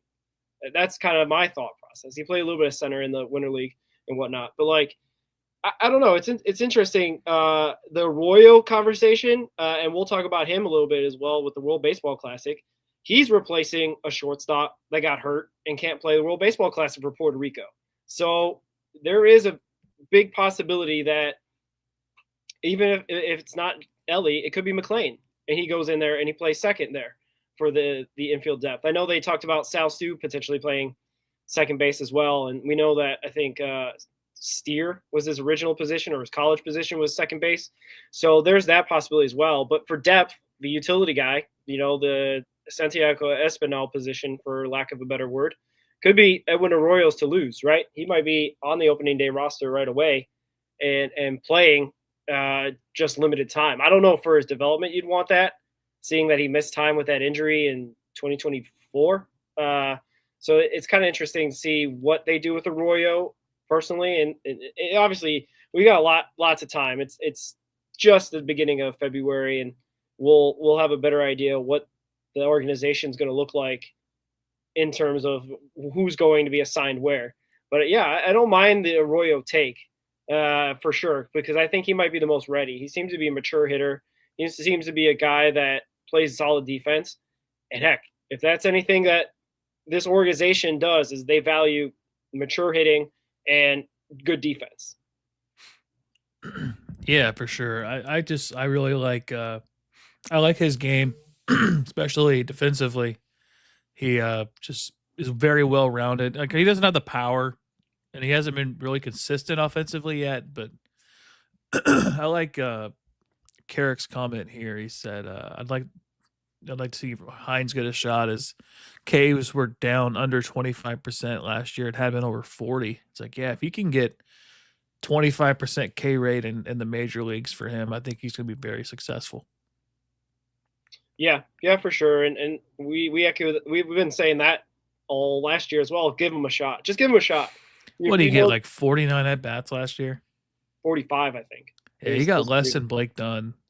Yeah, Blake Dunn played like the first 2 months hitting 190. So yeah, hopefully they'll both get an opportunity to prove themselves as well, because obviously we know Blake Dunn's better than hitting 190, even though that they kept going to him. We'll see. It'll be interesting to see what the coaching staff organizational rope has for these players, and if they're going to let them hit 190 for a month, or if they're going to pull them and get someone else in there that could play hopefully at a better level in theory, or at least give them a chance to play at a higher level. Because like I said, we got some depth. I don't know. I guess there's a question that kind of is popping up in my mind, is like, do they DFA of Dane Myers or a Bleday if they don't seem to be the guys that they think they are? I know they want the left-handed hitting in Bleday. Do they have options? I don't think so. I think they both are. enough veteran presence. I'll have to look it up in real time. I But think Dane Myers is pretty young as far as like service time, so he may have options. okay. I'm not sure about Blade. I thought they were both well past that or maybe in their contracts that they sign, it might be. Myers is an older player. He's 29. Okay. But I don't even know where you find that. Is it on Spell Oh, yeah, it's Track? Fangraphs I usually go to. So they got here. I just saw it. I think Carrick is looking at it right now because I think he said yes. I gotta look. But He's got one option. Dane Myers or Blade? Dane Myers does. Yeah, what about Blade? And then Blade, I just had it. I say JJ just auto corrected into high. Yeah. He's got one option too. So I guess there's a possibility they could get assigned to AAA, but I don't highly unlikely. I don't see it happening. But I mean, there's a chance. Like Will Benson goes out and just dominates. You know, if Will Benson goes out and hits like 400 this spring, like I don't think you can ignore it. But there was that comment that I came across in an interview with Tito, is that Tito does not like a guy that hits 400 in Arizona doesn't necessarily mean anything. Yeah, it doesn't mean he's going to hit 400 when they go back up north, or that's going to be a consistent thing. I think he's got that old school mindset where I think it's the approach, it's the maturity. Heck, it might be even just running out to first base, right? That could be the thing, like the little fundamentals. But yeah, it could be like, I don't know. I guess that's why we play the game, is to see who's ready to play at the beginning of the year, because I know for sure if Reds fans have to suffer like 1-0 losses back to back to back, or have two outfielders like Dunn and Hurtubise hitting less than 190 out the gate, I would think they would go to their depth a little quicker. But you know, I could be wrong. This is a hard game. Obviously, I think even McChrystal and all the other guys that we interview say like the hardest thing to do in sports is to hit 100-mile-per-hour fastball. You know what I mean? It's not easy. Obviously, we make it sound easy because we're talking about it, you know, from our comfortable seats here, playing MLB The Show. Yeah, exactly. But we'll see. There is a lot of depth, more depth, I think, in the outfield than we've had in a while. I mean, I think we talked about the outfield being like one of the weaker units for this ball club. It's not its strongest unit. It's not like they flipped it around completely, but the infield is, it's pretty decent, but it's got some holes, especially if we're not sure exactly what they're going to do at first base and who's going to play there consistently. But it definitely, they're shoring up they're bringing up their floor again, right? Like the thing I was talking about with Tito is like, we're trying to bring up that floor because we don't want to be a team that gives away games or gives away outs or gives away series unnecessarily that could prove to be, deciding series or win that could get you in the playoffs. So, yeah, and Will Benson still has one option left. Yeah. I think I think he starts in Louisville. That's just me. So we'll see. Yeah. I don't know what we have. And Carrick's putting in there Benson, Blade, Myers, Hines, Dunn. Yeah, have options. Not on big contracts. Spring training will decide who plays in Cincinnati, who plays in Louisville. Yeah. They got a bit of a logjam. I think we could also say that Hector's probably starting in Louisville, being the youngest out of all those guys and least proven. Even though he played pretty decently this Winter Dominican League, he was starting a lot in the outfield for the champions of the Dominican Winter League, back-to-back champions, Escogido. So shout out to them. Yeah, I mean, in December, we were talking about him making the team out of spring training. Yeah. That just shows you how many moves they made, just signing depth. Yeah, for sure. And depth isn't a bad thing, right? Like, because we want to make sure we got enough to go around, so long as those guys are producing. That's kind of the thing. But we were talking about Edwin Arroyo, a guy who Ricky's really big on being promoted this year. Maybe before, maybe after All-Star break, we'll see what the season kind of looks like. But he was named to the World Baseball Classic Puerto Rican team, along with our guy Eugenio Suarez with his Venezuela team, and a bunch of other guys. I had to put out here. David Lourdoy, a relief pitcher, Colombian. He's going to be playing for the Colombian national team. Ivan Johnson, I guess, is British. He's going to play for Great Britain. No Ian Jabot, by the way, Ricky. I know you were worried about Ian Jabot possibly making the Great Britain team. He didn't get on the team this year. Alexander Vargas, a Dayton Dragon guy playing for Cuba, which the Reds will play on March 4th in a little exhibition game. And then a guy I'm not too familiar with, I think Carrick probably is because he's an ACL guy. Ritsari Merete is the Netherlands ACL rookie league guy, left-handed pitcher. So shout out to all those guys. I was looking back. The Reds had 5 guys play in the World Baseball Classic in 2023. I think the top guys that were kind of like a part of it, I mean, Ian Jabot was one. Oh, I just had it. Now I forgot it. But no major guys that were like a part of it. The Puerto Ricans. Diaz, Edwin Diaz's brother. What's his name? Alexis Diaz was on the Puerto Rican team, and Fernando Cruz were the top 2 major leaguers play for Puerto Rico in 2023. And then the other 3 guys were like minor leaguers. Ian Jabot, I think, was kind of like in that major league, minor league kind of section of the organization at that point. And he played for Great Britain back in 2023. So what were your thoughts on these guys being asked to play for their national team? And I guess you could talk a little bit about Ellie as well if you want to rope that in there too. Yeah, I think I did see some comments about Suarez. They don't like the risk of him being out there, but it's it depends on where they're going to be playing him. I guess they're going to play him at third, whatever. Arroyo, it's good experience for these young guys because they get to face some really good major league caliber players as well.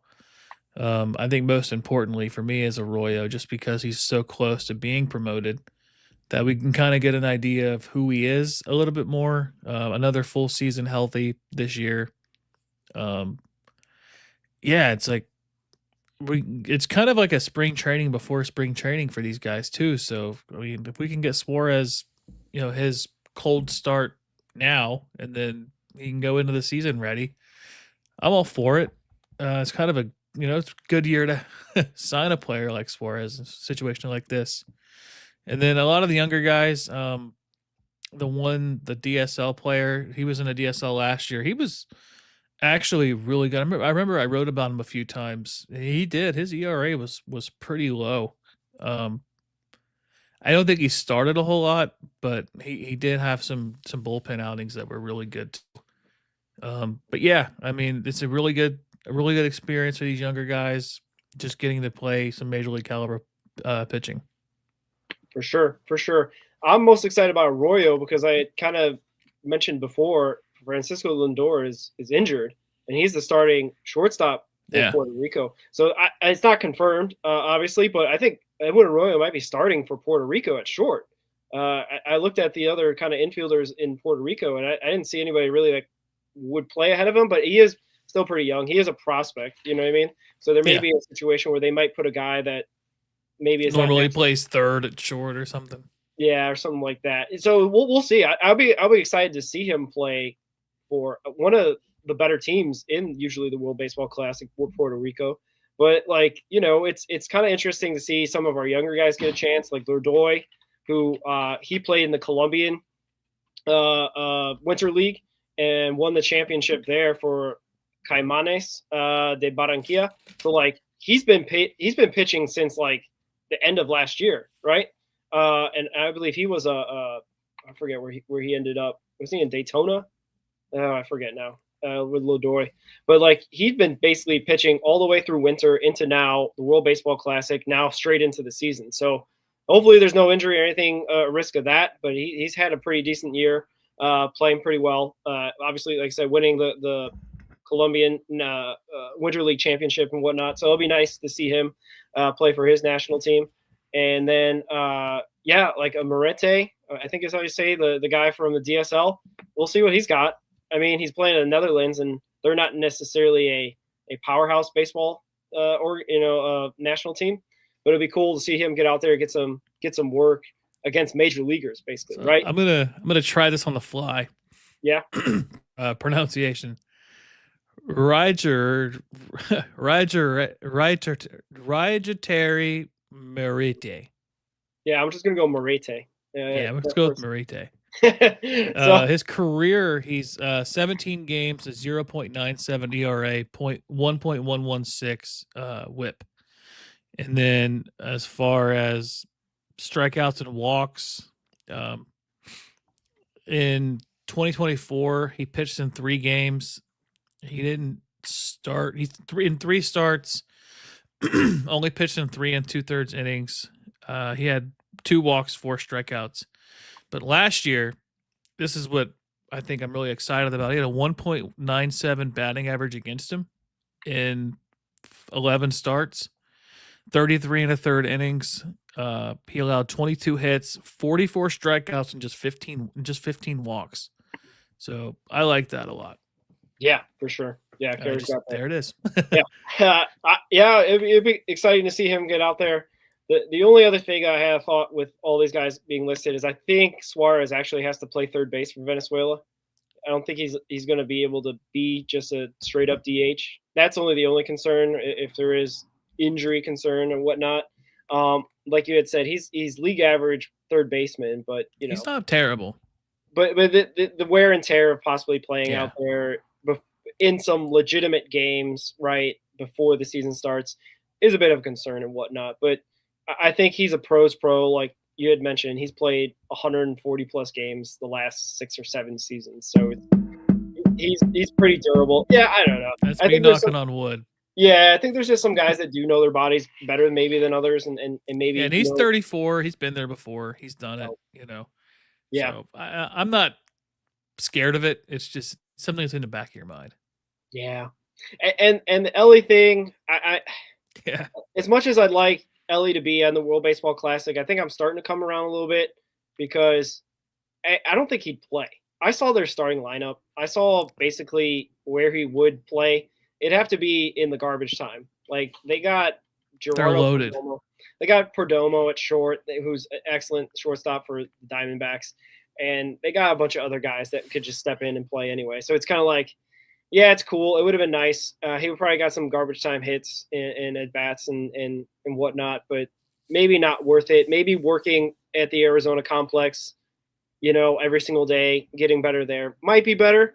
Or maybe, maybe not being on a dirt bike might be good for him, where the Reds can keep an eye on him as well.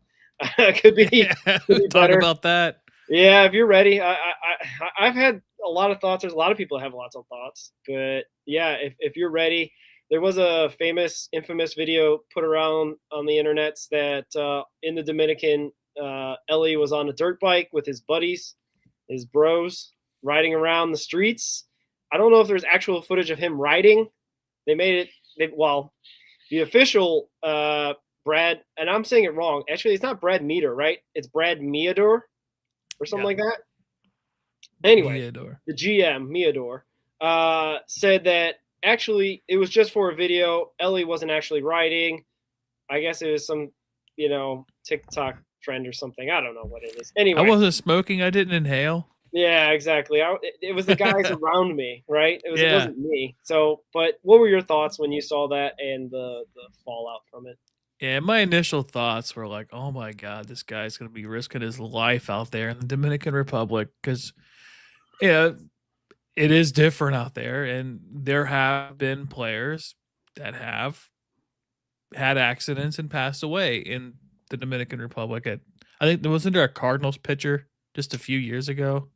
Sounds right. Yeah. It was Martinez, or I can't remember who it was, but he was young, passed away in an accident. Like it's different over there. It's not like it's not like here. But then, you hear the report that it was just for a TikTok video or whatever, and I don't know what to believe. Is he really going to tell you if he did it or not? Like if like I tend to trust Ellie just because there hasn't really been any issues with him since he's been here.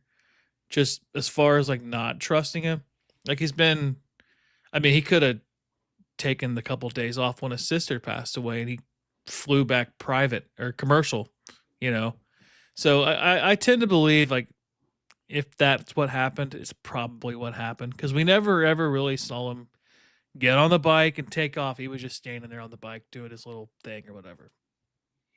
Yeah, you'd like to hope that he's telling the truth. You don't know because, like I said, there wasn't any, I guess, confirmed footage of him actually riding. The thing that you just brought up, him being all about it, all about his baseball, all about his business, has been pretty consistent in his time in Cincinnati. Like you said, getting on a commercial flight to get back home. You know what I mean? To just play a game that got delayed because of the rain, so he can keep his 162 streak in mind. My super cynical self, when I saw the video, was like, the Reds aren't going to have as high as an arbitration number to match. Because everyone started talking about Tatis hurting his wrist doing something like that in one of his years.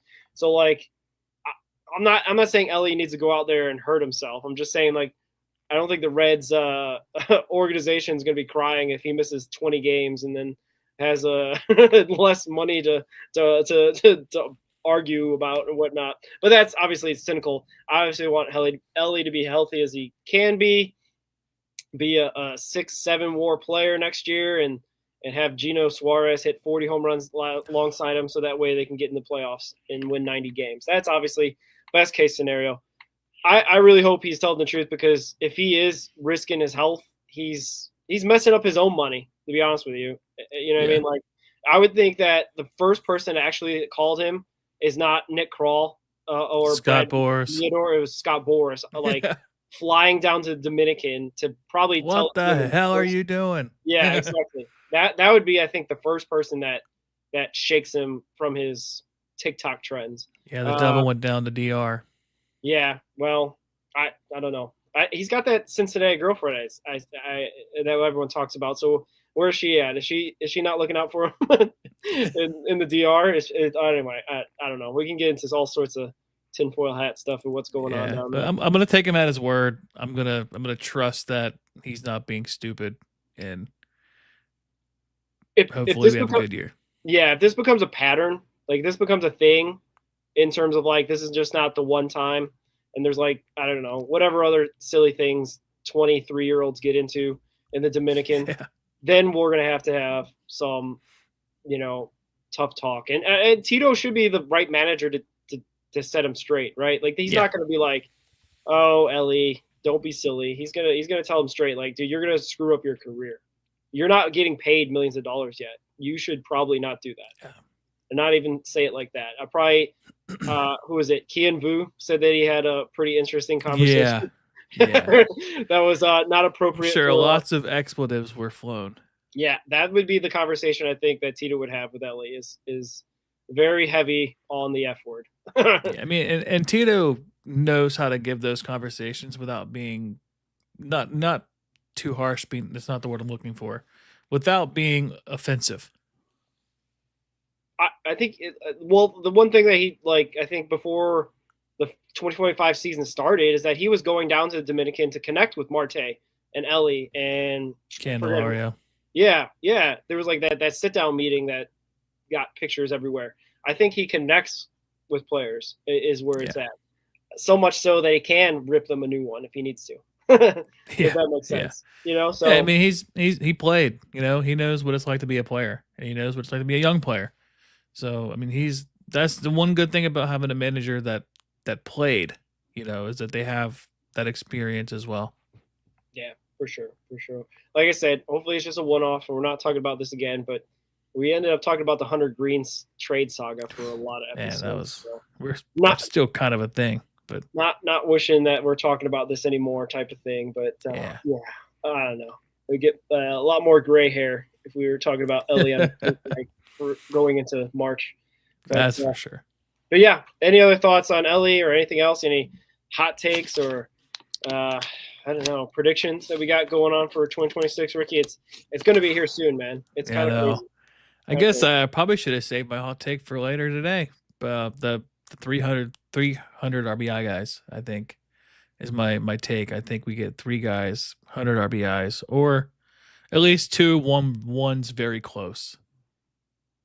Yeah, for sure. I think based on like what we're seeing in the organization for the minors, I think we're going to be like the Dragons are going to be in their playoffs. Daytona is probably going to be in their playoffs for Florida State League, and Louisville is probably going to be in their playoffs because even if they get guys called up or moved around and whatnot, I feel like the depth there is going to get them to win ball games. Not so sure about Chattanooga right now, but maybe if a bunch of Dayton guys get moved up, then we'll have a situation where we have like, and I'm not asking to like, I'm not saying that that's what we want. We want like minor league organizations winning championships. I just want to see, I guess I'm predicting that we're going to see success at those levels and not just one or two guys, right? Like a whole team success. So that way they can go out there and develop as a team. Cause if anything, that's the one thing I learned from talking to the guys we talked about is like, if you're winning, even if it's not you, that's out there like Harmon was talking about that a little bit is like he just feels that juice and that amp like getting that like that good vibes getting through the whole organization, you know what I mean? And if you got that going, then you know what I mean, maybe a bunch of other guys are going to like step up to the plate and perform more than they were expected to and be able to kind of like I don't know, become like potential major leaguers or guys that get called up or guys that move up in the organization sooner than they would have if they were, I don't know, kind of like Dayton was at the beginning of the year, getting trounced every week. Yeah, I think this would be where we'll end it here. It's like, which minor league team are you most interested in watching this season? I'm probably going to ACL, man. Yeah. I think there's or Daytona. I think there's going to be a lot of talent in both teams. Depending on where like Nunez ends up, Hansel Jimenez ends up. I think they're probably going to play in the ACL. But the ACL, man, I mean, if you take it at face value, you got Eli Pitts and Adolfo Sanchez confirmed, and most likely Pablo Nunez as your three outfielders. And then you're going to have Hansel Jimenez probably playing third, Steele Hall playing short. Who am I missing? Aaron Watson? Aaron Watson pitching. Yeah. In the ACL. You're going to have some of the Starlin Torres is going to be in the ACL. Potentially, I don't know if they do it yet, but Iker Rodona could be called up to the ACL. They're loaded. They're stacked. Hervin Murillo catching in the ACL. I mean, those three guys, Murillo, Nunez, and Hansel Jimenez, all played pretty well in Australia. Nunez kind of excelled more than the other two, but Jimenez had some very clutch hits in the season. Murillo was a really good catcher for them. I mean, they got a lot of talent. And then Dayton, having Alfredo Duno and potentially Ryan McChrystal as your catchers. They got some talent. I mean, they're gonna be a good team. I'm the ACL to me is gonna be really exciting. Yeah. If I can't have the ACL, I think Dayton a big one. The ESPN writer, which I don't know where they got their information, said that maybe even Tyson Lewis might be up in Dayton. So I was like, okay, that'd be interesting. Potentially. He only played 2 months in Daytona. Yeah. He has a really high strikeout rate, so I think they might keep him down. Yeah, I thought the same. But if he is there in Dayton, that'd make them even more compelling. They got Luke Hayden, I believe, still there. I'm not sure whether Jonathan Harmon will be there or Chattanooga based on his spring and his projections. But if I had to pick, I pick my hometown team, Dayton Dragons, just to see them. Especially they're coming over. They're coming off that winning streak, and it sounds like Julio. Was it Julio Murillo? The Irvin? No, the manager. Oh, the manager, yeah, Julio. He's gonna be taking over, and it sounds like he gets his guys really jacked up about playing. Oh yeah, you know what I mean? So yeah, that's gonna be. See how, I guess leading the minors in ejections. That's kind of a interesting thing to do. Not necessarily. I don't know if that's the stat you want to lead the minors in, but hey, we got to do that. And we liked it for David Bell up here. Yeah, for sure. I think Carrick's talking about Tyson Lewis. Yeah, I do see him in Daytona, but yeah, if he starts in Dayton, I'll take it to get to see him up close, man. I told you at Reds Fest, he's a big dude. Like next to usually they talk about how Duno is monstrous. he's not like the same size, but he's not like smaller. Not far off. No, like for a shortstop, he's like 6'2", 210, 215. Yeah. Big dude. And I don't know. He's only like 20. So like Yeah, 19, 20, yeah. I can't wait for this Harmon interview to be released so we can put that clip out about him talking about Duno. yeah.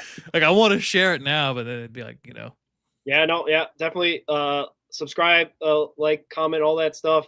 Hit the notification so when it goes live, for sure, we'll be able to see that tomorrow. And then, Vu and Neville could be in Dayton too. So that'd be cool. Very well could be. Be in the outfield. I know they still got Yerlin Confidant there in Dayton, and we'll see what kind of season he has. I don't know if he'll get called up anytime soon. He kind of had a struggle this year. Anthony Stephon, I want to say, had a decent finish to the year with that. He went on like a decent hitting streak, if I remember right. And then you also got Carlos Sanchez, who could be possibly in Chattanooga, I think, because he played the whole year basically, or most of the year in Dayton. Yeah, I mean, Chattanooga might not be as bad as we think. I just, Yeah, I guess, I don't know. There's a chance Cam Collier's still going to be there because he struggled. Oh, yeah. So we'll see. Oh, look at this. We'll see. Yeah, Kirk's got his hot take in the hot take section. Uh-oh. Here we go. Yeah, dang, my button's not working today. Oh, Tyson I can Lewis, see it. I can see it. outfield. He's built like a truck, so he could be. Maybe he doesn't have the range at shortstop that some other guys do. So maybe. But here's this though. I'd rather move guys like that in the outfield now than wait until they get to the majors and then teach them a new position. Like Marte. Well, like we did with second round pick or first round pick, played second base, moved him to the outfield. Oh, Senzel. Nick Senzel, yes. Yeah, that experiment. Oh, that blew up. Wasn't fair to him. Yeah, And especially he's got every right to have any animosity towards the Reds. Just wasn't right. Especially because a lot of his injuries happened with outfield, running into walls, running and pulling ligaments, stuff like that. I guess you're if right. you've never played out there, it's a whole. You go from playing on dirt to grass. That's a whole new thing. Like, there's a lot. Yeah, that's yeah. I don't know. Yeah, hopefully. I think last time I saw Senzel was playing for the White Sox. It was in the White Sox org. So I don't know if he's still kicking around there or somewhere else. But, yeah. Yeah, I'm not sure. Nah, we'll look it up. No, not. But it will be interesting. Good question by Carrick to see what part of the org you're most excited about. The DSL should be good too, man. Angel Nunez, the international free agent signing, that'll be cool to see him play for the first time. Who's the guy they signed last year? Liberty Ponte, like he's gonna be down there too. Like a lot of stuff. For sure. Yeah. I don't know, any other hot takes or anything, Rick? Tune in tomorrow. Jonathan Harmon interview. Check out Ricky's stuff. Reds on SI. I've been putting a lot of good stuff out there. Pitchers and catchers coming up, man. So you're gonna have even more content, whatever comes out of camp. Yeah, I got a little history take coming for you on Tuesday for the Reds on SI. Okay, check that out. Tuesday, the second day officially of baseball season. So that'll be good to hear. And yeah, thank you all for tuning in again on a Saturday. Not necessarily our usual time, but we're really appreciative. We're going to go on Sundays, 8 p.m. usually again. We're going to do a little bit of change. I think I talked to Ricky about this. On Sunday nights, we're going to mainly cover the Major League Ball Club and how they did that week and whatnot. And we're going to debut kind of a new segment / show on Mondays, Minor League Mondays, where we'll recap the whole minor league system or whatever teams played that week. Because I know, some of the parts of the organization don't start until after, April 7th or April 1st or whatever it is.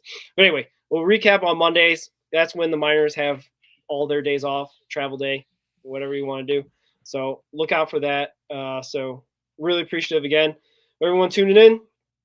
We'll see you next time, and go Reds. Go Reds.